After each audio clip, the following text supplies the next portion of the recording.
Waiting. We were waiting for you as chair, Kate. Lovely, thank you very much. Okay, I'm having yet another technical issue as my tablet is failing to switch between documents. So just give me one moment while I bring up my notes.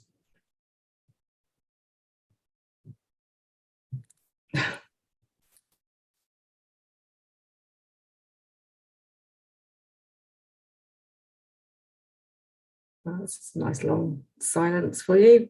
Bear with me. Let me load it again.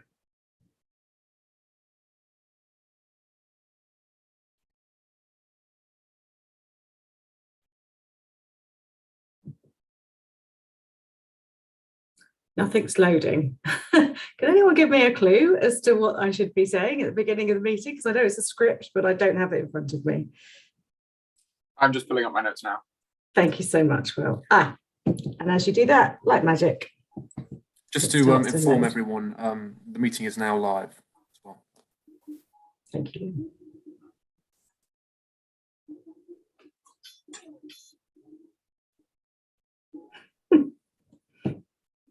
Was going round. Okay, right. I'm here now. Apologies for that.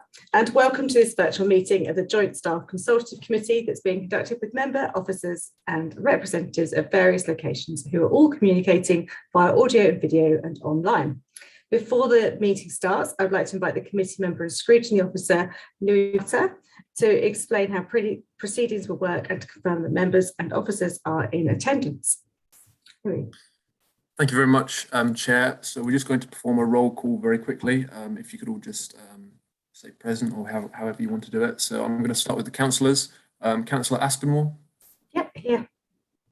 Thank you. Councillor Strong. Good morning, everyone. Thank you. Councillor Hone. Present and correct. Thank you. Councillor Hoskins. Present and almost correct. Thank you. And now we're going to do the officers. So Ian Cooper. Yes, I'm here. Thank you. Laura Bignell. Yeah, here. Thank you. And Rebecca Webb. Good morning, everyone. Brilliant. Thank you. And then we're going to also do representatives. So that will be Christina Kaur. Good morning, everybody. Thank you. And Keith Fitzpatrick Matthews. Good morning. Great. Thank you very much. This meeting is being audio and video recorded and live streamed to the Council's YouTube channel. Members may request to speak using the raise hand function, and the same function will be used to vote. Are there any questions before we start the meeting? No? Great. Okay, thanks. I will now hand over to the chair to continue with the meeting. Thank you very much and welcome, Louis. So item 1 is apologies for absence. I don't believe that I've received any apologies for absence, but does anyone have any that they'd like to pass on? No, okay. Item number 2 then, election of a vice chair for the remainder of the civic year. Can I have some nominations, or are there any nominations for the position of vice chair for the remainder of this civic year?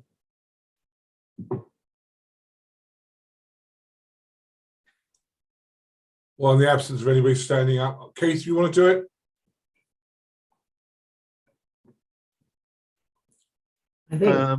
Do we actually need one? I mean, is there a statutory requirement to have one? How many more meetings have we gone for the rest of the civic year? We've only got about 3 or 4 months for the rest of the civic year anyway, haven't we? I'm not honestly sure. We didn't include that in our briefing, but it's here as an item. So Claire, you've got your hand up. Should I come to you if you've got a response on that? Yes, I was going to make the same remark, but also as we're on a Zoom call, I actually thought that actually precluded us from making any decisions. We can surely, just under the rules, I mean, we can have a preferred view, but then we have to get those decisions taken away, don't we? We can't actually make them ourselves. If I can be of some assistance, this has been brought before the committee, obviously, because Councillor Ngwala, or ex-Councillor Ngwala, was vice chair and stepped down. And we have one more meeting of this committee in the civic year after this one, and it was felt that in order to be sure, in case members are absent, that having a vice chair would be useful. I've also been advised by our monitoring officer that we are happy to have this decision, such as it is, taken at this committee. But if it's the view of the members here that we would rather not deal with this item today, we can defer it for later. I would suggest then that should Councillor Aspinwall be unable to make the next meeting, we will elect a chair on the night or on the day or wherever it is. Yeah, I'll go with that. Okay. Okay. I'm very happy with that too. All right, so if we can just note that, that would be marvellous. Next item then is the minutes of the 10th of March, 9th of June and 22nd of September. And if I just flick that out. So I'd like to propose that we take as read and approve the true record of minutes of the committee held on those dates. Is there any discussion that anybody would like to have about those minutes? Or if not, can I just go straight to asking for a seconder for that proposal? I'm No happy to discussion? second. Thank you, Keith. So we'll move straight to the vote then. If we just use our hands, yellow hands in the, I've forgotten where it is, in the reactions, if you just raise your hand. Oh no, if you click on the green tick, oh, raise hand. I'm having the best day. You raise your hand if you agree with that. Thank you, Chair. Might That make that motion is difficult. carried. Brilliant, thank you. Now if you could just all lower your hand for me, that would be wonderful. Okay, so notification of other business. There's no other business to be taken at this meeting. And then moving on to my announcements, this meeting is being audio recorded as well as filmed. The audio recordings will be available to view on mod.gov and the film recording via the NHDC YouTube channel. Members are reminded to make declarations of interest before an item. A detailed reminder about this and speaking rights is set out under Chair's announcements on the agenda. Item 6 then. So to receive the minutes from the staff consultation forum from September 21, October 21 and November 21, and Ian Cooper, you'll be presenting this. Thank you, Chair. I'm going to try to avoid covering the areas that will come up in the HR update that's coming next. So I'm going to just cover two areas. The first item that was discussed in both October and November was around the staff consultation forum in terms of reference. In relation to that, there was a policy in relation to SCF, which seemed a bit excessive. So we were going to place that in terms of reference in the group. But in doing that, wanted to make sure the group was current and the terms of reference reflected what we wanted it to be. So after some discussion, where I think the overall thought was the group works well in itself, but perhaps isn't that well known or kind of contributed by the wider staff group.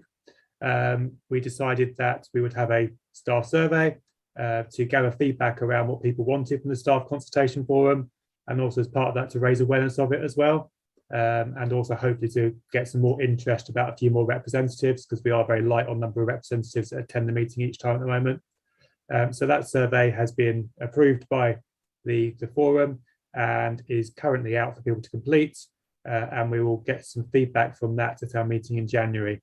And we'll discuss where we go from there based on that feedback from staff. The second item that I was going to discuss, to cover, was around the return to office and then the unreturn to office. So in the notes there, you've got some comments around how we're going back to the office and the desk booking system and the rules and instructions we had in place for staff, following some sort of feedback around maybe some areas where people weren't complying fully. We did have a discussion about staff consultation forum back around at the point where were these rules still relevant, and the feeling was yes, they were. We needed to keep them, but as it has since transpired, and we haven't had a chance to discuss this yet at staff consultation forum, but we are now back in a situation where we are working from home, and the message to staff is possibly slightly beyond what the government has said. We are saying that staff must work from home unless there's a reason not to. So that message has gone out to all staff. And so far, sort of good compliance with that, and I think people accept why we're doing it. So that's where we are in terms of those areas. Happy to take any other questions on the notes, but that was kind of what I was going to do as an introduction.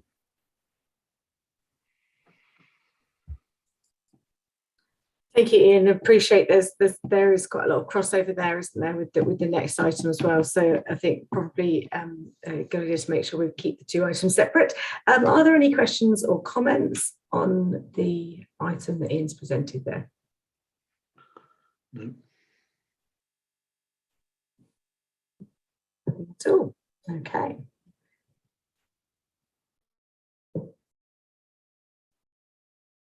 So our only job here then is to note those, presuming that everybody is happy to do that and there are no objections. So we'll note those minutes. Thank you, Ian, for presenting those. I'll move on then to item number 7, to receive an update on the progress made in the last quarter on people recovery plan and general HR related activities. And thank you, Rebecca, for coming along to present this. Over to you. Thank you, Chair. Excuse me if I look at a different screen for my notes. I'm not going to cover the report in any detail, but I'm just going to highlight some key areas of interest.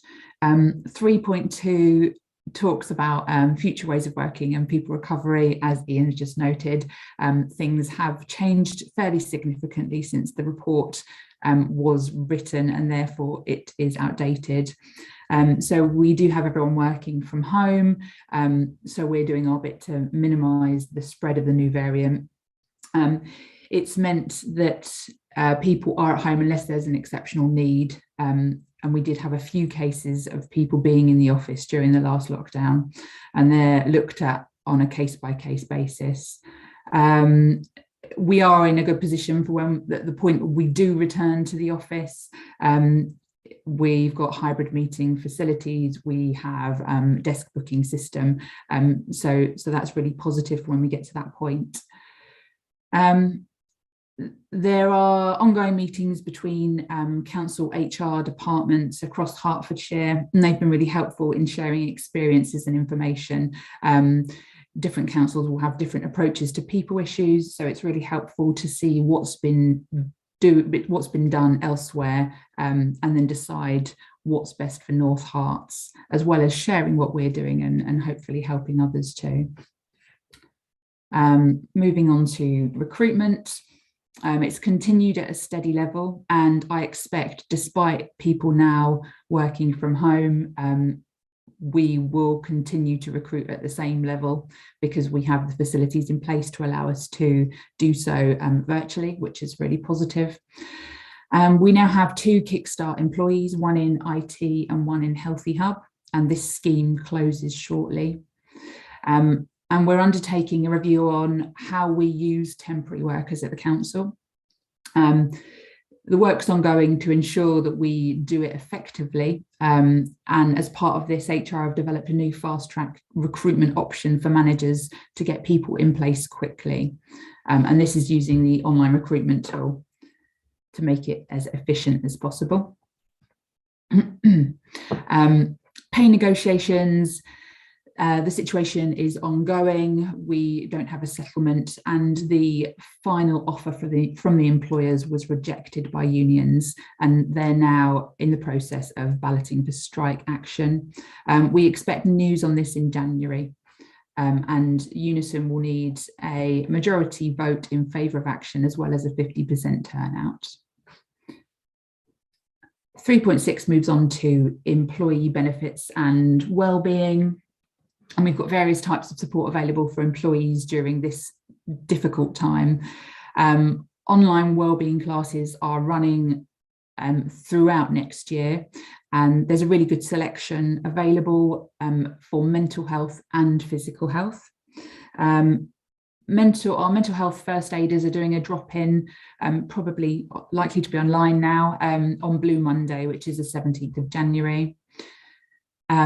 And we have a project supporting mental health and resilience, which is funded by Public Health, which is progressing and looking at funding a wellbeing app for staff.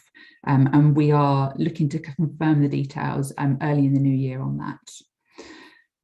We are conscious that the closure of the office due to the government guidance means that staff are at home again, and December and January can be difficult for people at the best of times.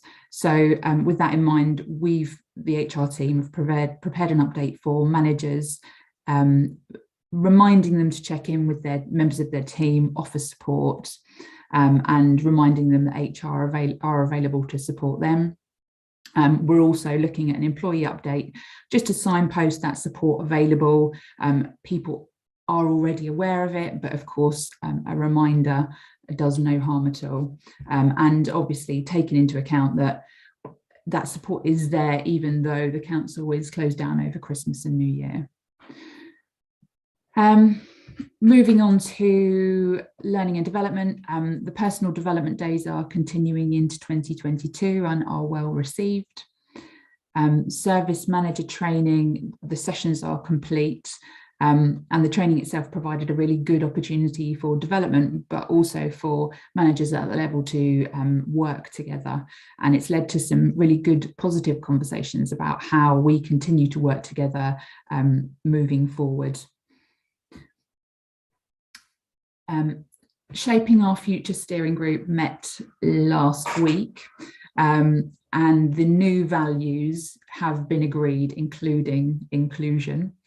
A basis of an action plan was presented to the group and agreed, and this is now being further developed with specific actions and timetable. And we will move forward to work with the graphic designer so that we can set out the values in a really memorable and meaningful way.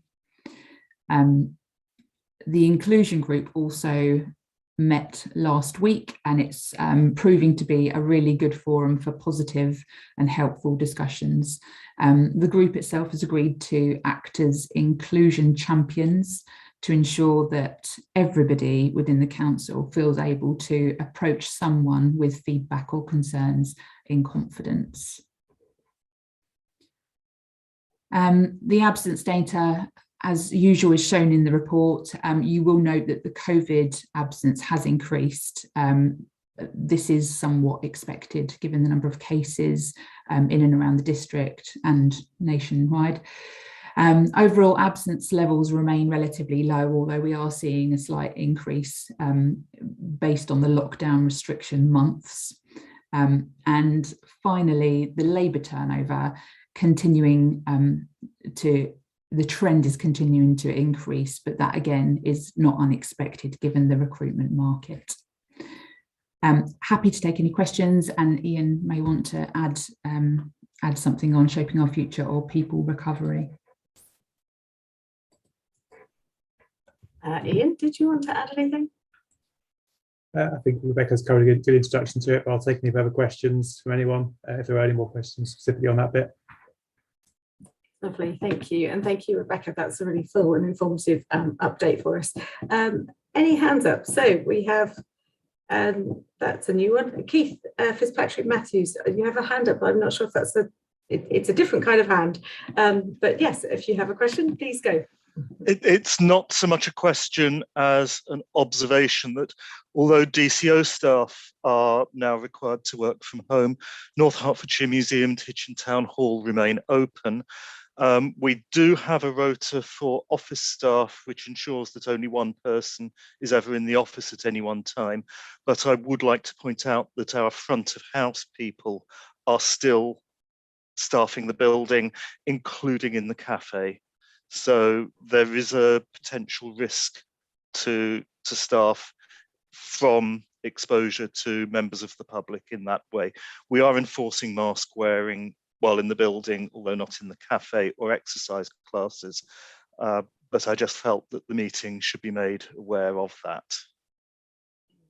Important note. Thank you very much, Keith. Are there any other questions or comments? Claire.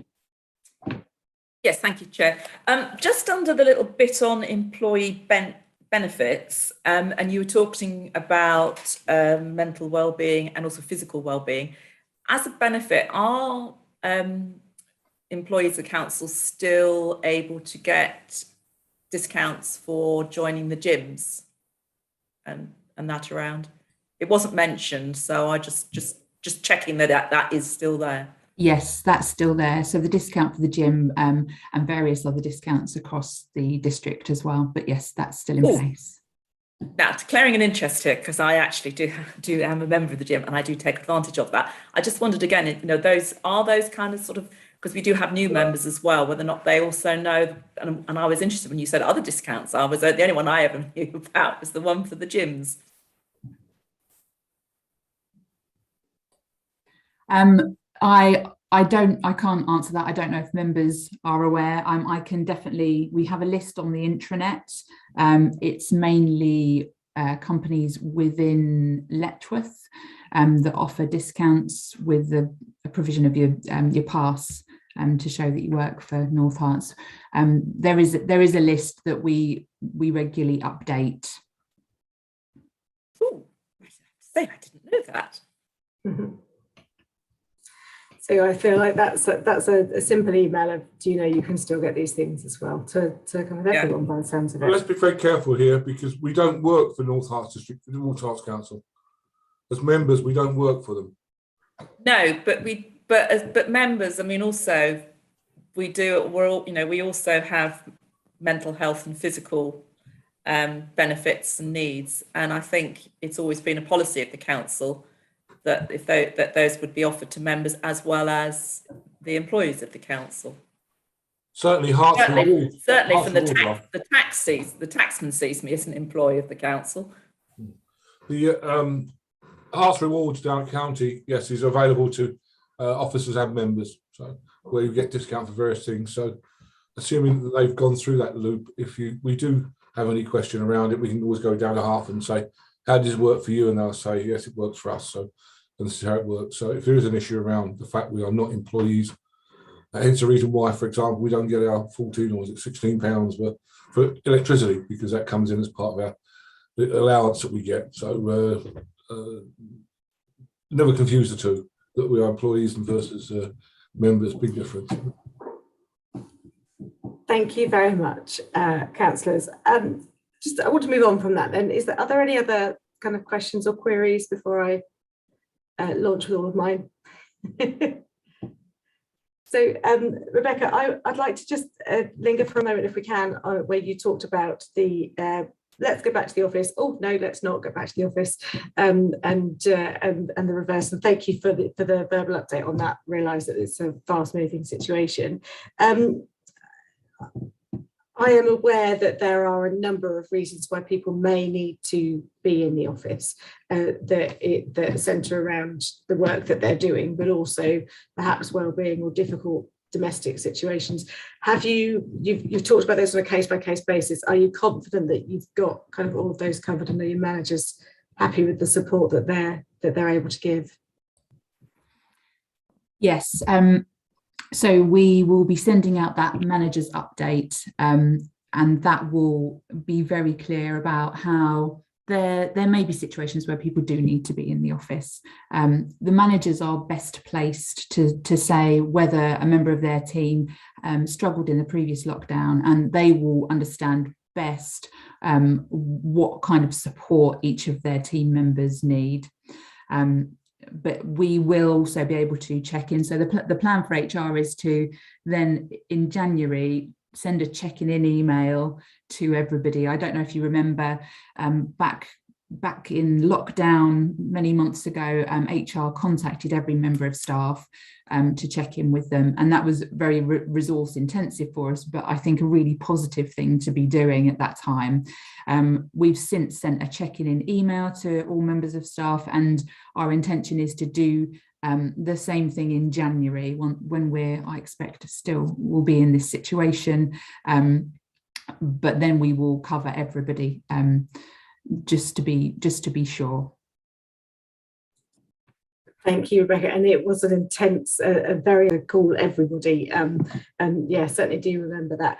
And I'm really conscious of the time of year that it is, and with people now going back into their homes and potential for loneliness. So I think, is there loneliness mentioned in those check-ins that you're sending? And have you considered whether it might be, there might be a pre-Christmas one, or the timing might be better pre-Christmas? We did talk about this yesterday during a meeting we had with the HR team. I can make sure that loneliness is included in that email. We decided that the best way to approach it would be the global message to employees, the general support at this side of Christmas, and then the kind of direct email message in January. So there will be a message going to staff before Christmas, but I appreciate, this time of year can be really difficult for people as well. Tough, isn't it? Yeah. Okay, that was about it really in terms of my questions, really just focusing on that, on the wellbeing stuff. I was very pleased I was very pleased to see the new values having inclusion included. I thought that was a real step forward, so well done on that. Are there any other questions or comments before we move on? I can see no hands up. Okay, so our only role with this one then is to note the report. I'm not hearing any strong objections to that. So if we can just note that we have noted that report, that's wonderful. And now we're going to go on to item number 8, which is a discussion paper on the modernisation of the recruitment process. And Laura, you're going to present that for us. Welcome. Thank you, Chair. So the discussion paper on modernisation of the recruitment process. Effective recruitment means hiring the right candidate to a vacancy with the required skills, experience and qualification, and modernisation of a recruitment process plays a huge part in that. We've listed kind of some of the benefits here. Candidate experience, so almost all candidates now expect to be able to search for jobs and apply online. They want access to the vacancies kind of in their own time when they're available, and our online system allows for that and means that candidates can pause an application, they can amend it and check it all through before submitting. And they also get confirmation of receipt that their application has been updated. Our employer brand, the website, our council website allows us to have almost a shop window to prospective employees, promoting North Herts Council as a good employer. Having a strong brand image online is increasingly important in the competitive employment market, and it helps to attract a good quality of candidate. Our online system also allows us to anonymise the process as well, and also the automation allows for a streamlined process and cuts down on sort of the HR administration tasks as well. The speed and efficiency linking in with that also goes towards the recruiting managers. They can access their candidates' applications by logging into our system rather than having to collect paper. Previous process was to print it all off. It's obviously a lot quicker now, and it ensures that communication is swift and that vacancies are filled in a timely manner. And then finally, flexibility of a modernised recruitment process means applicants can access the online recruitment portal from their computers, mobile phones, receive email notifications relating to their applications, and managers with a new way of working at home are able to access the portal from their own home or any other remote location. So where are we at the moment in 2021? As previously mentioned, we've got our online recruitment system that's been in place since 2014 and allows candidates to view and complete their applications online through the jobs page on the council website. It allows managers to complete their shortlisting as well online, and has reduced the amount of HR administration workload as we're no longer having to print those paper copies off. All administration contact with the candidate is through the recruitment team and is done via email, including interview invites, outcome letters, and assessment invites as well. It's much more efficient use of time and also reduces administration costs.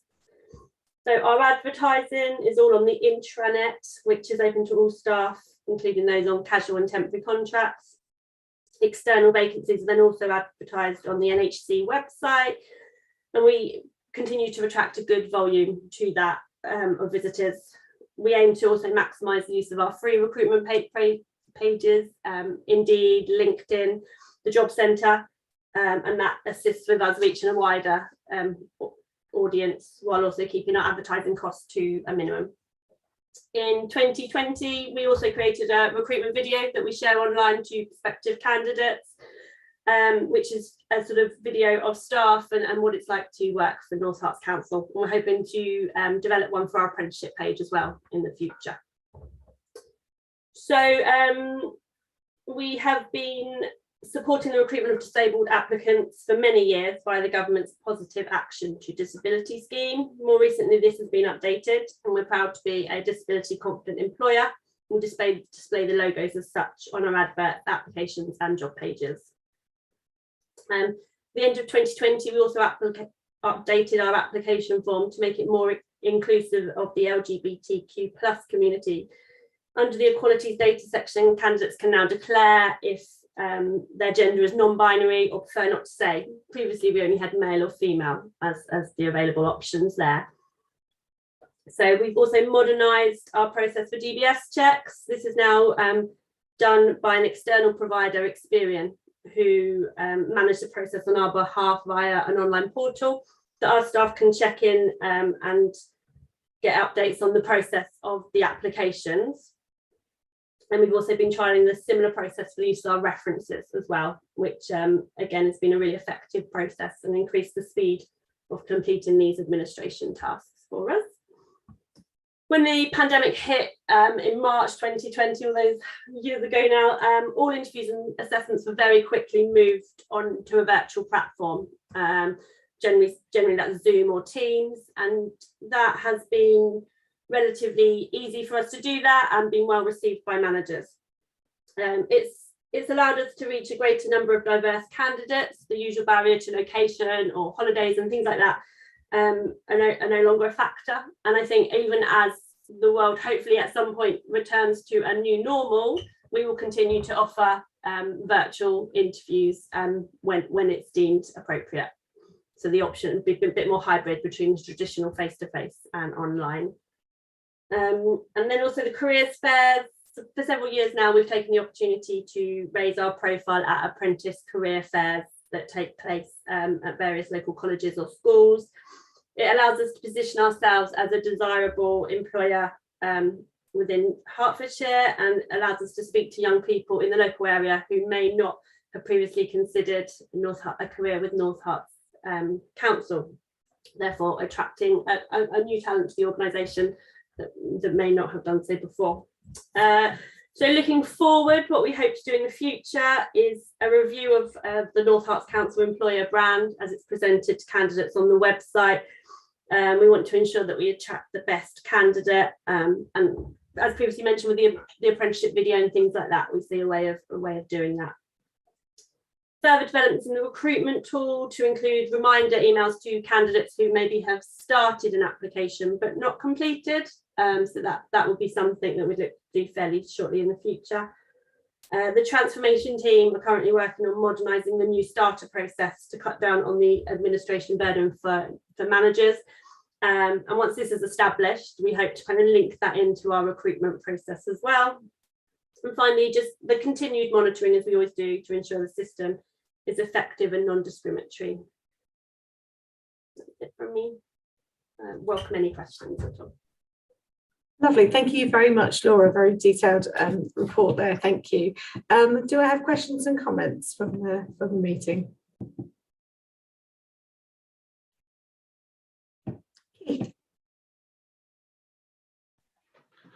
Yeah, sorry, I may have missed the point. Have we noticed any downturn in the number of applicants, particularly, Laura, given the current employment situation? The fact that there's a very low unemployment rate. I've just wondered, as people have got more choice as to what they do with their lives, are we finding that the number of applicants coming into us is lower? No, I don't think we are. I think Rebecca had the kind of recruitment figures as part of the HR update, and my understanding is that we're still attracting a good level, kind of an expected level of what would we generally see against our vacancies. There hasn't been a downturn. Okay, thank you. I can't find those figures. Am I missing sorry. something? That's all right. I think it's a really good question though, and I wonder whether or not that could be included in future updates. The number of applicants per role. It's a really telling figure, isn't it, of where we're at in terms of the ease of recruitment, and it ties in nicely with that turnover figure and understanding the seriousness of that as well. Great build there, thank you. Any other questions or comments?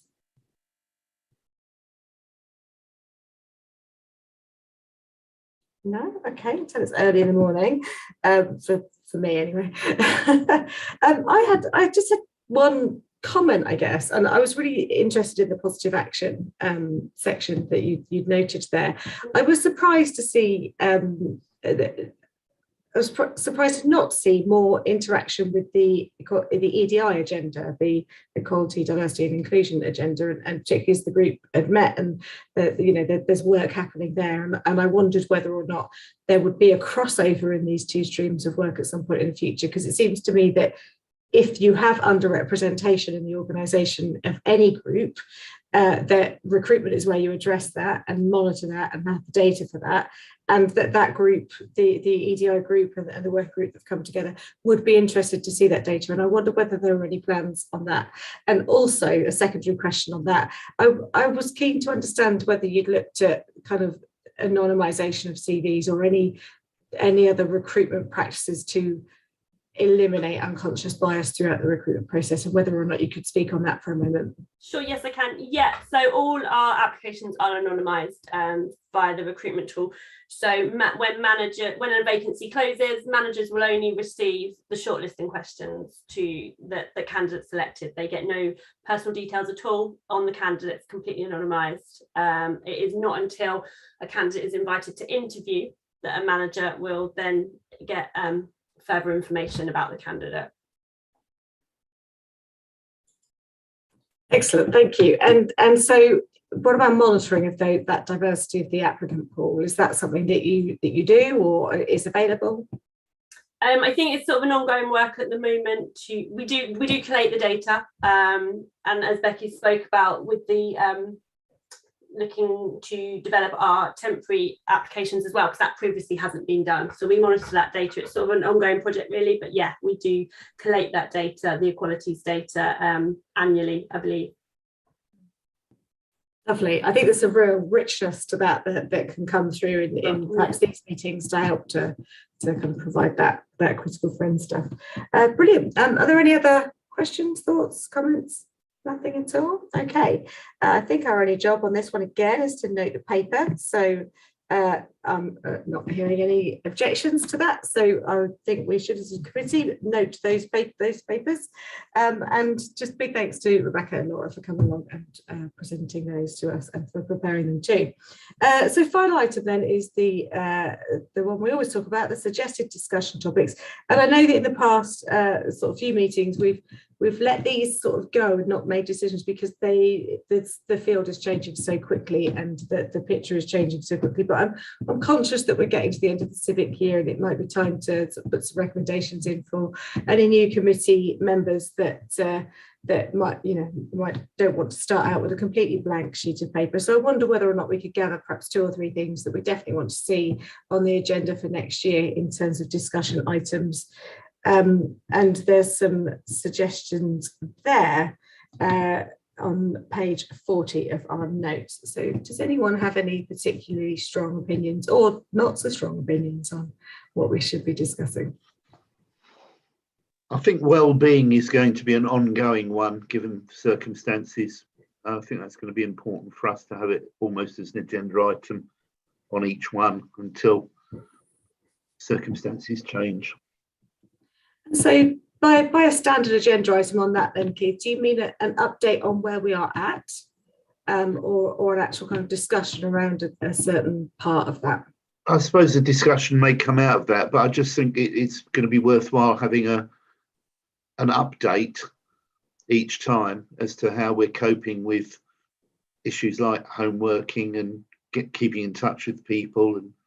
And we've got mental health well-being as pretty important to us at the moment, and there'll be a follow-up after Christmas, Rebecca's talked about the fact that we'll be contacting, there's a general notification going out, but then we're going to be targeting perhaps more specific straight after Christmas. So just some feedback from that really.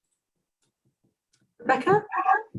Yeah, absolutely happy to cover that in the next report, and I can keep that as an ongoing theme within the report until we get to a point where we want to lighten that slightly. We could cover it as a discussion paper as well if you want to choose one of the specific topics, or we can do something different for the discussion paper. Thoughts on that, Claire?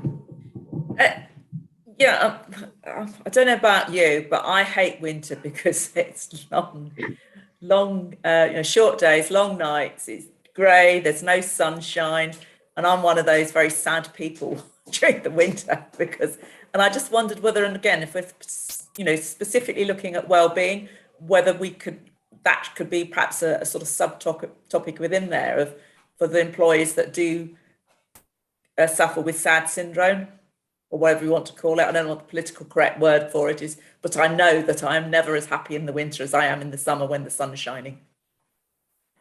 It is called SAD, I believe, seasonal affective disorder. I think that could be something that we could pick up. I wonder if there's a broader topic around kind of mental health. And I really liked this one at the bottom that said, what's the employer's role in keeping staff healthy? And I'm wondering if officers, if you'd value a discussion with this group, because that's what we're supposed to do, is have a good lively debate to help you guys to kind of put this strategy together. So I wonder whether that would be a valuable discussion to have here to help to guide your strategic thinking moving forward. Is that, or are there any others that you particularly thought, actually, I wouldn't mind a bit of guidance and steering on that?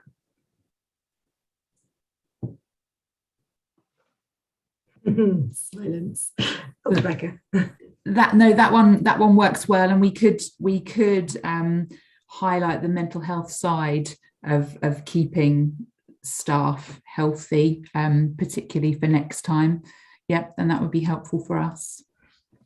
And I think that links the two, doesn't it? It's a really nice one, because I think with Claire's point there around SAD, I think it's definitely a question I've been asking of how much do we need people to really crack on and do their work and be at their screens, and how much do I really actually want them to go out for a walk because sunshine is so good for you and so sparse, and it's getting that balance right. And you think you've got it when you say use your common sense, and then the marathon runner says, but my runs take 5 hours, is that okay? And so I think there's a good debate to have there, a lively conversation that we could have. It's only a week to go before we start getting lighter again, isn't it? So I know. But Claire's going to cheer up.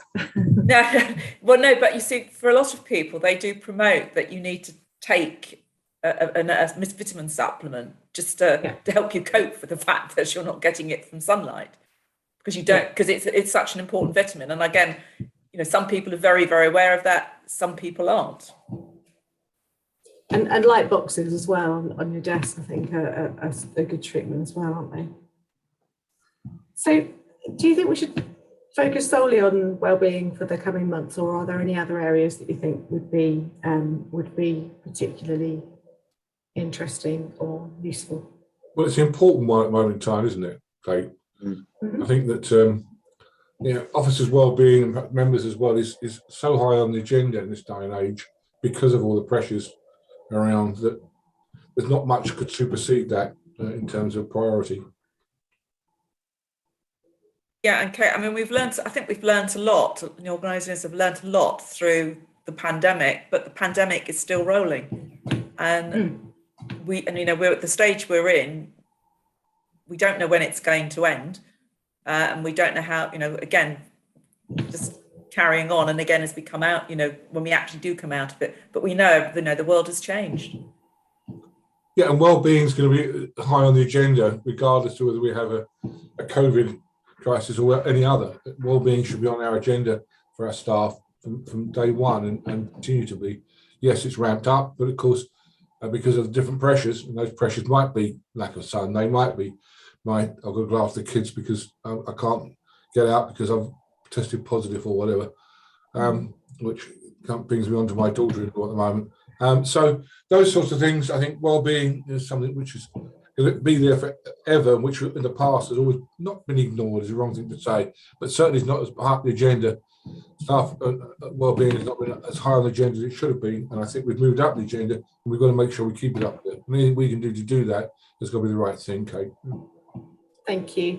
So if I could present a slightly different view on that, I think that you're absolutely right. Wellbeing is crucial to what we're doing. I also am of the belief that that well-being is really positively impacted by a sense of belonging, useful purpose, job enjoyment and career progression. And I think that can certainly help to increase feelings of positive well-being. And I'm really interested in the work that you're doing on the values at the moment and behaviours. And I think that is quite pivotal work and can and will and should have a very positive impact on folks' well-being and sense of belonging to an organisation, which certainly with a council will also help with a sense of belonging to community as well.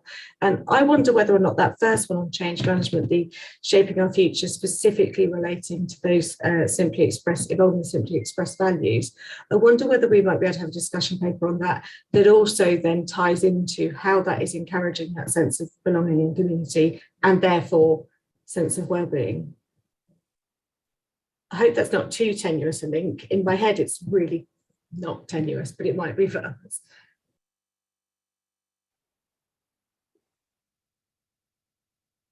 Any disagreement to that, Ian? Yeah, that's more my area than perhaps Rebecca's. I'm happy to do that for probably the meeting after the next one, if that makes sense. We do the other topic then.